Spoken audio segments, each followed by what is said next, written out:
দুর্ভাগ্যের কথা হলো ডিলিমিটেশনে মুখ্যমন্ত্রী যেভাবে সংখ্যালঘুদের ক্ষমতা খর্ব করেছেন, এখন আর সংখ্যালঘুদের ভাবার সময় নেই। যদি রাজনৈতিক ক্ষমতা মুখ্যমন্ত্রী খর্বই করে নিয়েছেন, তাহলে কি করবো? আমি ঘরের বাউন্ডারির ভিতরে বাইরে খালি দাঁড়িয়ে চিৎকার করবো না। এখন স্টেপ দিতে হবে, না কেউ আগে বাড়তে হবে, সংখ্যালঘুদের প্রতিটি প্লটে চলে আসতে হবে।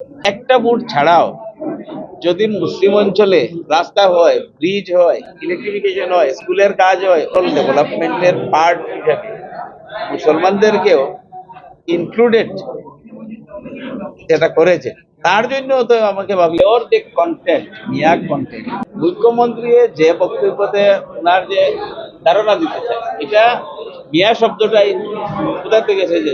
শেরমান আলী বলে একজন বিধায়ক বাগবরের, উনি বিধানসভায় বলেছিলেন আমি মিয়া সম্প্রদায়ের। এই থেকে এটা এসেছে। উনি মিন করেছিলেন, ওনার মিনিং ছিল, যেটা আমি বুঝি, যে বাংলাদেশ থেকে কিছু লোক এসেছেন, তাদের নাগরিকত্ব নিয়ে সন্দেহ আছে, এই ধরনের লোককেই বলেছেন তিনি, অন্য কাউকে না। যদি বোরাকে এই ধরনের থাকেন গাছ লাগবে, যদি না থাকে লাগবে না।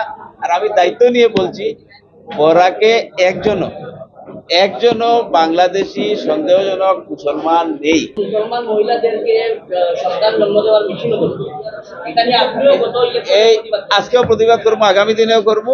আর এখন মুখ্যমন্ত্রী আবার সেটাও বলেছেন, আপনার সেটাও শোনা উচিত, যে মুসলমানরা আমার শত্রু না, মুসলমানদের ওভারঅল ডেভেলপমেন্ট করতে হবে। মুসলিম মহিলাদের সবচেয়ে বেশি যদি সশক্তিকরণের জন্য প্রচেষ্টা করেছেন এই মুখ্যমন্ত্রী করেছেন। অরুণোদয় কার কাজে আছে? মহিলা উদ্যোমিতা কার কাজে আছে?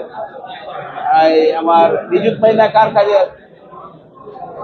এটাই তো ভাবতে হবে। একটা ওয়ার্ড কোন দিন কোন বছর বলেছিলেন সেটা ধরে রাখলে হবে না, ওনার কাজ কি সেটা দেখতে হবে।